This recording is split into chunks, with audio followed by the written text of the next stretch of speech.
अस्सलाम वालेकुम। आज मैं बात करना चाहूँगा फेडरल पब्लिक सर्विस कमीशन के बारे में। जैसा कि आप सब लोग जानते हैं, FIA के असिस्टेंट डायरेक्टर और इंस्पेक्टर के टेस्ट आज से स्टार्ट हो चुके हैं और असिस्टेंट डायरेक्टर की मैं आज बात करना चाहूँगा। बैच 1 और बैच 2 के अंदर आपने जो सवालात देखे उसके बारे में भी आगे चलकर बात करेंगे, लेकिन सबसे पहले मैं बात करना चाहूँगा आज से 5 से 6 साल पहले एक बात की जाती थी कि जब NTS नेशनल टेस्टिंग सर्विस हमें कार्बन कॉपी प्रोवाइड कर सकता है या दीगर जितनी भी टेस्टिंग सर्विसेज हैं पाकिस्तान में, OTS की बात कर लें, पाकिस्तान टेस्टिंग सर्विस की बात कर लें, तो ये हमें कार्बन कॉपी प्रोवाइड करते थे और शाम को आकर हम अपने सवालात के सही जवाबात को देख लेते थे और अपना स्कोर जो है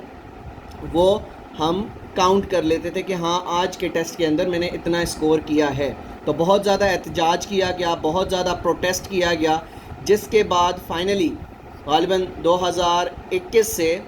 फेडरल पब्लिक सर्विस कमीशन ने आप लोगों की डिमांड पूरी की और आप सब लोगों को कार्बन कॉपी अब वो प्रोवाइड करते हैं ताकि शाम को आकर आप कीज़ चेक करें और कीज़ चेक करने के बाद आप अपना स्कोर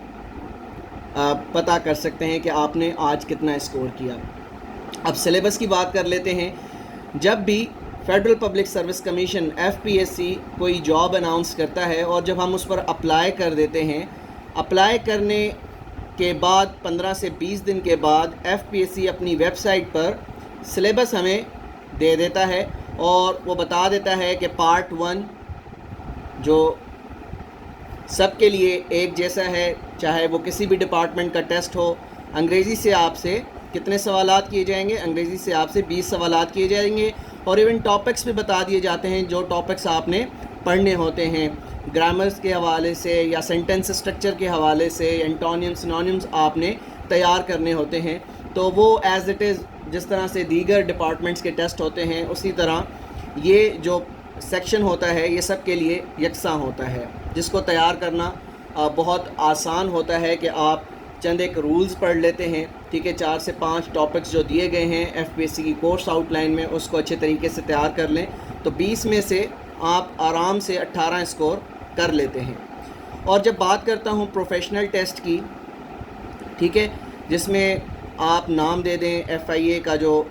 पार्ट 2 जो कहलाता है वो जनरल इंटेलिजेंस टेस्ट कहलाता है, जनरल इंटेलिजेंस टेस्ट कहलाता है, जिसमें आपसे 80 सवालात किए जाते हैं, जिसमें Pakistan studies, current affairs, Islamic studies, इसके अलावा FIA एक्ट जो कि नहीं पूछा गया आज के टेस्ट में। FIA एक्ट हमें बताया गया था कि आपसे पूछा जाएगा, लेकिन FIA एक्ट तो नहीं पूछा गया बल्कि हमसे पूछा गया क्या, नादरा का ऑर्डिनेंस, उसके बारे में सवाल किए गए, ह्यूमन ट्रैफिकिंग के हवाले से सवालात किए गए। तो ये हमारे कोर्स का हिस्सा नहीं थे, तो ये 15 से 16 सवाल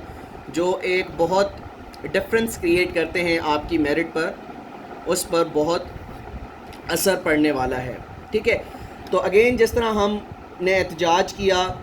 मुख्तलिफ प्लेटफॉर्म्स पर, हमने ट्रेंड्स चलाए कि कार्बन कॉपी प्रोवाइड की जाए, ठीक है, तो FPSC ने ये डिमांड आपकी सुन ली। इसी तरीके से आपने अब डिमांड करनी है कि जो आपको सिलेबस बताना है तो उसी से आप पर ये लाजिम है कि आपने टेस्ट भी लेना है। ऐसा नहीं होना चाहिए कि आपको सिलेबस में कुछ बताया गया है और आप टेस्ट कहीं और से ले लें, ठीक है। तो इस बार तो ये हो चुका, लेकिन आपके प्रोटेस्ट पे डिपेंड करता है कि आपका प्रोटेस्ट कितना असर डालता है FPSC की मैनेजमेंट पर, ताकि आइंदा आने वाले टेस्ट के अंदर वो ये जो ब्लंडर उन्होंने किया है वो ये ना करें। अब हम बात कर लेते हैं वन टाइम पेपर। जब मैं वन टाइम पेपर की बात करता हूँ तो मैं यहाँ बात करना चाहता हूँ कि FPSC डिफरेंट बैचेस में आप लोगों से टेस्ट लेता है। Batch number 1, then batch number 2, then batch number 3। जिसका नाम A से स्टार्ट होता है वो तो बेचारा मरा ही मरा, क्योंकि सबसे पहले बैच 1 में उसका टेस्ट हो जाता है और अमूमन देखा गया है जब भी टेस्ट लिया जाता है तो जो शुरुआती बैचेस होते हैं उनका टेस्ट थोड़ा सा मुश्किल होता है और आने वाली बैचेस के लिए ये टेस्ट आसान हो जाते हैं। आसान कैसे होते हैं कि बैच 1 से जो लड़का टेस्ट देकर आया وہ سوشل میڈیا پر لوگوں کو بتا دیتا ہے کہ یہاں سے پوچھا گیا ہے، تو آنے والی بیچز کے لیے یہ آسان ہو جاتا ہے، ان اسپائرنٹس کے لیے آسان ہو جاتا ہے کہ وہ ان سیکشنز کو بھی پڑھ کے چلے جائیں تاکہ آنے والی بیچز میں جو سوالات کیے جائیں وہ ان کا بآسانی جواب دے سکیں۔ تو میرا یہ ماننا ہے کہ ایف پی ایس سی یہ کہتا ہے کہ ہمارے پاس ورک فورس نہیں ہے، ان کا یہ کہنا ہے کہ ان کے پاس اتنی بڑی ورک فورس نہیں ہے کہ وہ ایک ہی بیچ کے اندر یا 2 بیچز کے اندر یہ سارے کے سارے ٹیسٹ کنڈکٹ کر لیں۔ تو یہاں میں مثال دینا چاہوں گا این ٹی ایس کی، نیشنل ٹیسٹنگ سروس کی، ان کے پاس بھی اتنی کوئی بڑی ورک فورس نہیں ہے۔ آپ کو بہت سے انویجیلیٹرز مل جاتے ہیں، 500 یا 1000 روپے میں آپ ان کو ہائر کر لیں، سیٹرڈے یا سنڈے کے لیے ہائر کر لیں، لیکن آپ ایسا ضرور کریں کہ صرف اور صرف 2 بیچز کے اندر یہ ٹیسٹ لے لیں۔ ایک بیچ کا ٹیسٹ 10 بجے سے، جس طرح سے آج کل سٹارٹ ہوتا ہے 10:40 سے لے کر یا 10 بجے سے لے کر 11:40 تک آپ کا بیچ 1 کا ٹیسٹ ہو گیا، سیکنڈ بیچ کا ٹیسٹ آپ رکھ لیں 3 بجے سے آنورڈز، یعنی 2 بیچز کے اندر آپ یہ ٹیسٹ کنڈکٹ کر سکتے ہیں۔ اب بات کی جاتی ہے کہ ہمارے پاس اتنی بڑی تعداد میں جگہ موجود نہیں ہے، پلیس موجود نہیں ہے، تو میں مثال دوں گا این ٹی ایس کی۔ اگین این ٹی ایس کیا کرتا ہے کہ جتنے بھی ٹیسٹ وہ لیتا ہے وہ سیٹرڈے یا سنڈے والے دن لیتا ہے، کیونکہ اس دن پر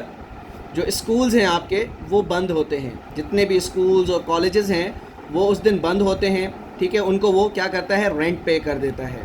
اب ایف پی ایس سی اگر یہ کہے کہ ہم رینٹ کہاں سے پے کریں، کیوں نہیں کر سکتے؟ کیونکہ آپ ہم سے 300 روپے لیتے ہیں، ٹھیک ہے، اور لاکھوں لوگ اپلائی کرتے ہیں، تو آپ رینٹ پر ان سے وہ ہال وغیرہ لے لیں، ٹھیک ہے، اور وہاں پر انتظام کر لیں، صرف 2 بیچز کے اندر آپ یہ ٹیسٹ کنڈکٹ کر لیں تاکہ ہر ایک بچے کے پاس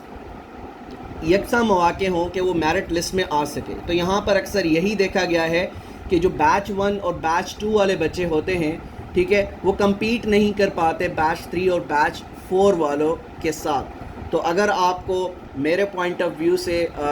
یہ آپ اس کے ساتھ آپ یہ سمجھتے ہیں کہ یہ پوائنٹ آف ویو درست ہے، تو اس ویڈیو کو شیئر کرنا مت بھولیں تاکہ زیادہ سے زیادہ لوگوں تک ہم یہ میسج پہنچا سکیں اور ایف پی ایس سی سے اپنا یہ مطالبہ کر سکیں کہ وہ ہماری ڈیمانڈز پوری کرے۔